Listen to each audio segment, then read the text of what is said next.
Rus lider Putin'in Amerikan Başkanı Trump'ın Kuzey Kutbu düşüncesi hakkındaki sözleri dikkatlerden kaçmamalı. Zira Putin'e göre Amerika'nın Grönland için ciddi planları var. Mart ayında Uluslararası Arktik Forumu'nda konuşan Putin, bölgede hem dost ülkelerle hem de ilgi göstermeleri halinde batılı ülkelerle işbirliğine hazır olduklarını açıkladı. Batılı ülkelerin Rusya'ya yönelik çatışmacı tutum benimsediğini söylemekten de kaçınmadı. Peki bölgede neler oluyor? Geçmişe doğru bir yolculuğa çıkalım. Yıllar öncesinden bahsetmiyorum. Bundan 45 sene öncesine gidelim. 1980'lerdeyiz. Önümüzde Kuzey Kutbu haritası açık. Buzulların belki de yavaş yavaş erimeye yüz tutmaya başladığı vakitler. Şimdi ise günümüzü ve 1980'lerdeki durumu kıyaslayalım. Buzullarda ciddi bir erime yaşandığı oldukça açık. NASA'ya göre Grönland'daki buzullar 2002-2023 yılları arasında yılda 270 milyar ton su kaybetti. Bu videoda Amerika'nın Arktik'te savaşa neden ve nasıl hazırlandığını anlatmaya çalışacağız. Tarih boyunca en güçlü devletler denizlere hükmedenler oldu. Çünkü deniz yollarını kontrol etmek demek, savaş alanlarına asker, silah, teçhizat ve gıda ulaştırmak demekti. Amerika'nın yurt dışındaki askeri birliklerinin kullandığı malzemelerin büyük kısmı da deniz yoluyla taşınıyor. Washington artık dikkatini Hint-Pasifik'e yani Çin'i çevrelemeye yöneltmiş durumda. Ancak kuzeyde ortaya çıkan yeni jeopolitik rekabet, küresel liderliğini korumaya çalışan Amerika için hayati önemde. Dünyada yeni bir rekabet merkezinden yani Arktik bölgesinden bahsediyoruz. Küresel ısınmayla birlikte Arktik'teki buzlar eriyor ve kuzey rotaları artık daha fazla gemiye kapısını açıyor. Örnek verirsem Çin'den Avrupa'ya giden bir gemi Süveyş kanalı üzerinden 30 ila 40 günde hedefine varıyor. Fakat buzulların erimesi demek yeni rotaların açılması da demek. Kuzey deniz rotası Atlantik'ten Pasifik'e ulaşan en kısa deniz yolu. Sibirya'nın kuzey kıyıları boyunca uzanan bu güzergah Avrupa'ya taşımacılık süresini Süveyş kanalı rotasına kıyasla en az 12 gün kısaltıyor. Arktik Konseyi'nin raporuna göre bölgedeki deniz nakliyesi son 10 yılda %37 arttı. 2024'te 1782 gemi bu yolları kullandı. Bu rota sadece bir alternatif değil, zaman, maliyet ve güvenlik açısından da önemli avantajlar sağlıyor. Yani bu güzergahın kimin kontrolünde olacağı yalnızca ticareti değil, jeopolitik dengeleri de doğrudan etkileyecek. Deniz yolları haricinde kuzeyde henüz keşfedilememiş enerji ve maden kaynakları var. Burası $1 trilyon nadir toprak elementleriyle küresel enerji ve maden arzında dev bir potansiyele sahip. Amerika Jeoloji Araştırmaları Kurumu'na göre dünyadaki keşfedilmemiş petrol rezervlerinin %13'ünü yani yaklaşık 90 milyar varil, doğalgazın ise %30'unu barındırıyor burası. Ancak işin ekonomik boyutu kadar kritik olan bir başka alan daha var, o da askeri rekabet.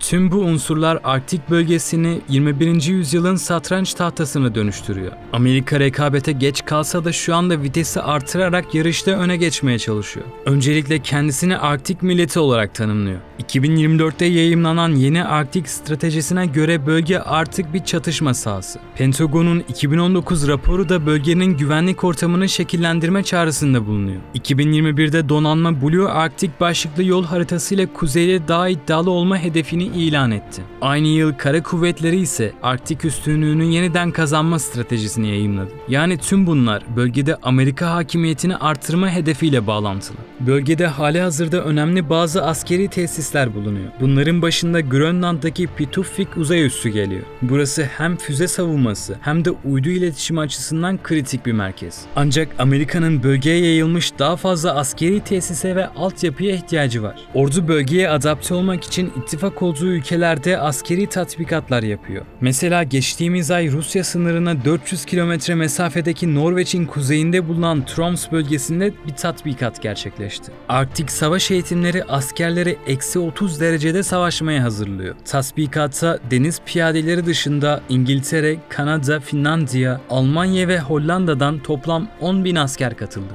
Amerikan ordusu Ocak ayından bu yana Troms'ta konuşlu durumda.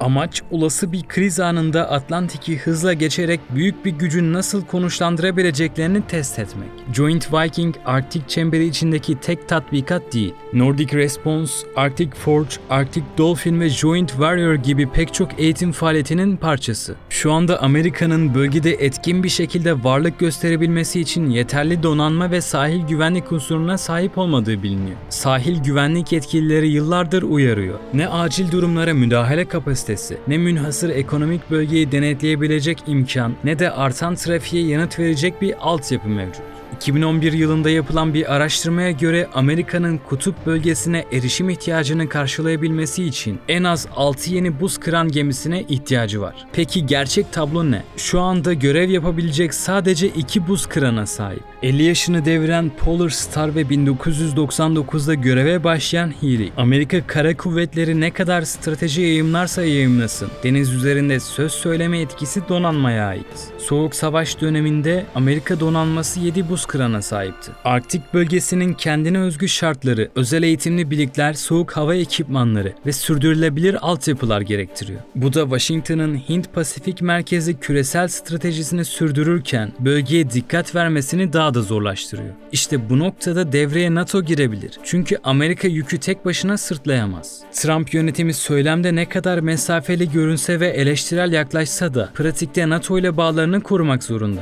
Kuzey Komutanlığı Anavatan Savunma Enstitüsü Araştırma Direktörü Ryan Burke'e göre Amerika'nın orada güç bulundurma kapasitesi, tecrübesi, kurumsal bilgi birikimi yok. Mevcut tabloyla bırakın hakim olmayı, varlık göstermesi bile mümkün değil.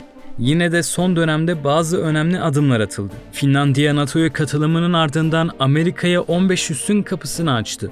İsveç benzer şekilde 17 üs için erişim izni verdi. Norveç'le yapılan anlaşmalar sonucunda Amerika birlikleri soğuk hava eğitimlerine düzenli olarak katılmaya başladı. Alaska'da Kuzey Kutup Dairesi'nin yaklaşık 160 kilometre güneyinde bulunan Eielson hava üssünde F-35 filosu konuşlandırıldı. Hatta F-35'lerden biri Ocak ayında bu üs üzerinde uçuş yaparken düşmüştü. Trump'ın Grönland hayalinden bahsetmezsek olmaz. 2.166.000 kilometre kareyle dünyanın en büyük adası. Hem kuzeybatı geçidi boyunca uzanan yeni deniz ticaret yollarının hem de Grönland, İzlanda, Birleşik Krallık hattı üzerindeki kilit konumuyla Atlantik'ten Pasifik'e uzanan stratejik bir köprü oluşturuyor. Bu hat NATO'nun Rus denizaltılarını Atlantik'e geçmeden izlemek için kritik öneme sahip. Bu hat NATO'nun Rus denizaltılarını Atlantik'e geçmeden izlemesi için kritik öneme sahip. Aynı zamanda Kuzey Kutbu'nun askeri ve ekonomik denetimi içinde bir mihenk taşı niteliğinde. Grönland sadece stratejik bir geçit değil, aynı zamanda devasa yeraltı zenginliklerinin de üzerinde.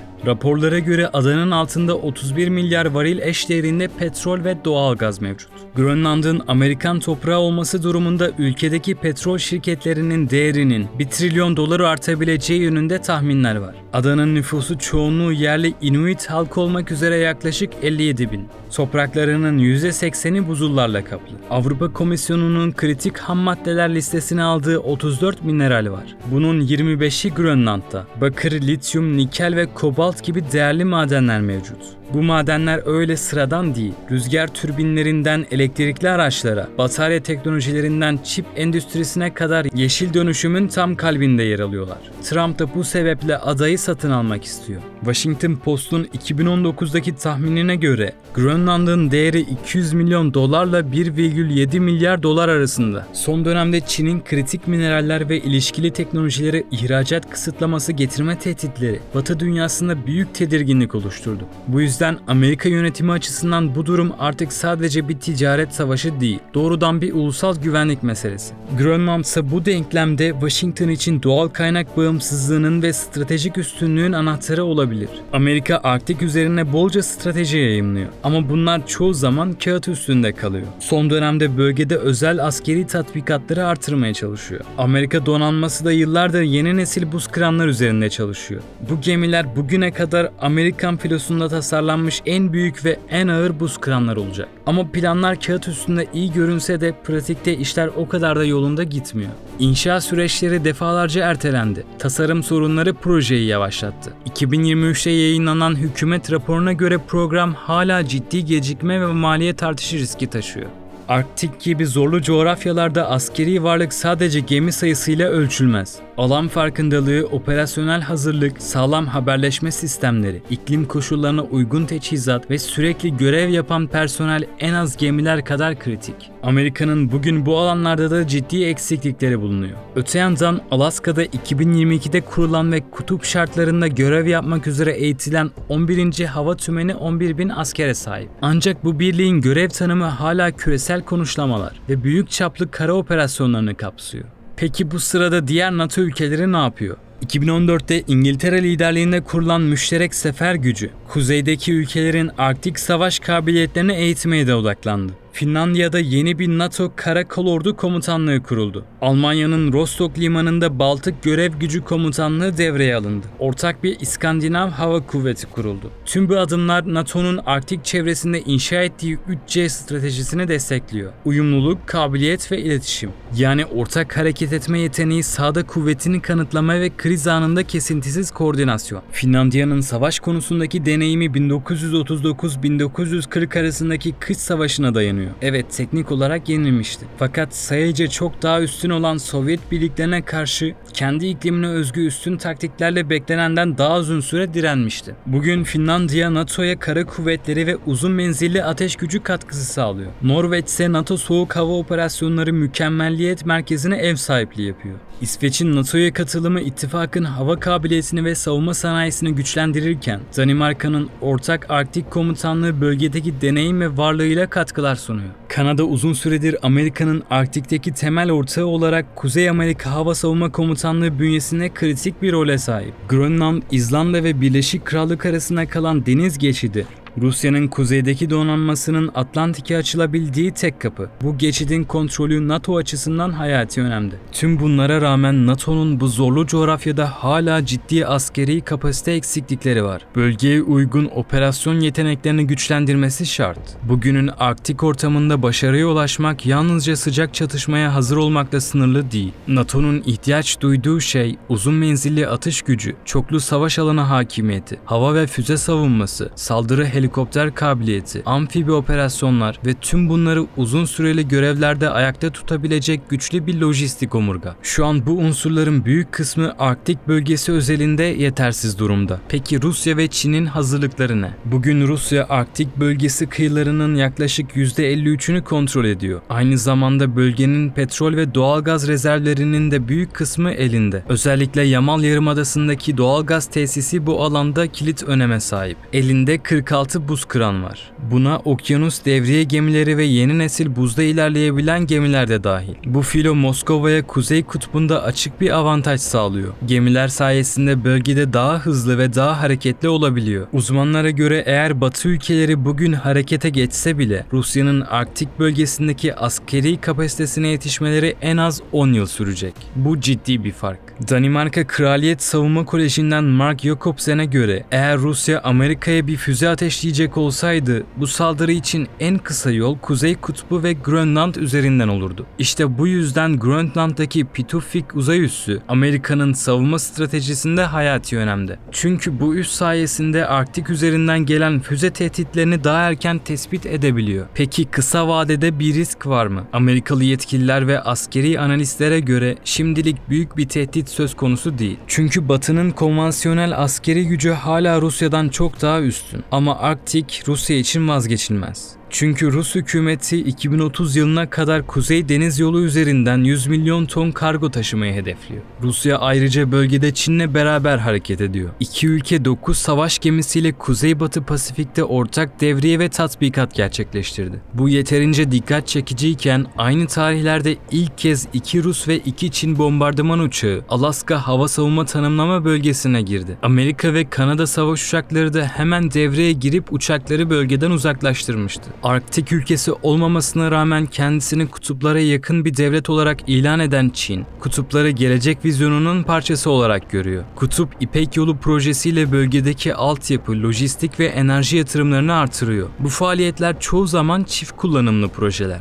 Yani sivil gibi görünen ama gerektiğinde askeri kapasiteye dönüşebilecek yatırımlar. Çin'in Kutup İpek Yolu projesi 2017'den itibaren kuşak ve yol girişiminin uzantısı olarak Arktik'e taşınmıştı. Çin bu kapsamda hem Rusya hem de İskandinav ülkeleriyle işbirliğini genişletmeyi ve Avrupa'ya deniz mesafesini kısaltmayı hedefliyor. Arktik artık sadece haritada yukarıda duran bir bölge değil. Amerika, Çin ve Rusya açısından her geçen gün daha da önemsenen masanın tam ortasındaki yeni bir cephe. Sonuç olarak buzulların erimesi yalnızca ticari yolları, petrol ve maden kaynaklarını ortaya çıkarmıyor. Olumsuz yönde etkileri de var. Mesela Pentagon'a göre bazı askeri tesisler eriyen donmuş zemin üzerinde kurulu. oldu. Bu durumsa tehlike oluşturuyor. Trump'ın Çin'e odaklanma politikası Rusya'yı Arktik'te kendi yanına çekme çabasını doğurabilir. Ancak Rusya'nın kolay kolay Çin'den vazgeçmeyeceğini göz önünde bulundurmak oldukça önemli.